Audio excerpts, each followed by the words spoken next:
Hello everyone, welcome to another guest internet video. Today I'm going to answer a question that many people ask.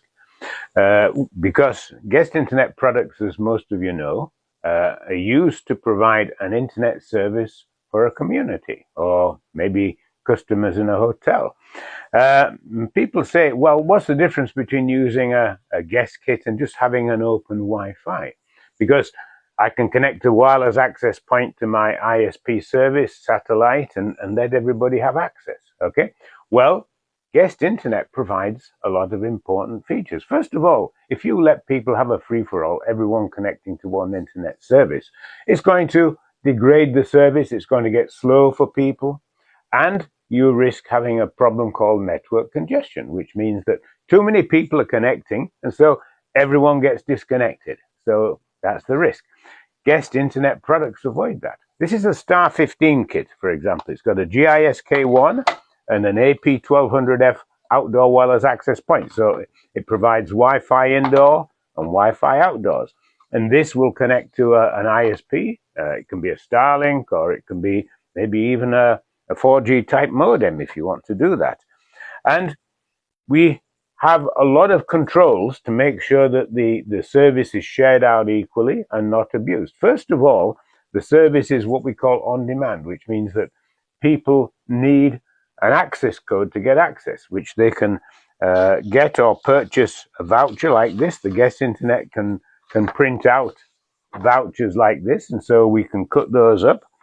And so we determine how long people are going to get access to the internet, maybe 1 hour, maybe 4 hours, maybe 1 day. And so we're able to share out the internet service between many people like that.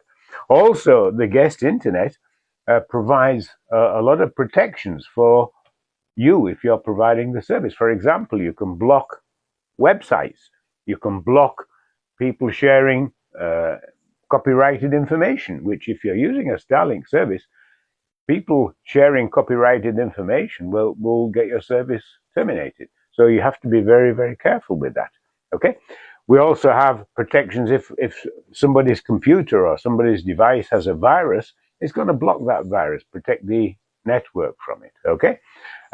Also, there are people concerned with having too many connections. So one thing that people do is connect a mobile phone, then set up a hotspot on the mobile phone so 10 more people can share that connection. Well, this blocks that as well, because if somebody connects with a mobile phone and then switches the mobile phone into the hotspot mode, it gets disconnected.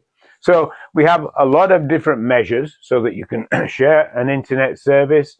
You can charge for the internet service, because the ISP is not going to give you a free service. The ISP needs paying, and so you can charge people.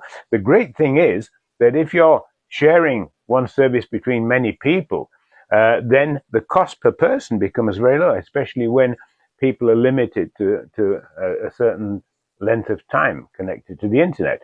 The cost can be maybe 1 or 2 cents per hour. So people can get an internet service for $1 a month, which is great for communities in Africa, in Oceania, rural communities where people don't have a lot of money to spend. And so this is a great practical way of providing an internet service for a community. Now, we have a lot of information, books, other documents that we can help you with. Contact us and we'd be very happy to send you those and find out more about guest internet products operating in a community to share the internet service. Thanks for watching, and see you next time.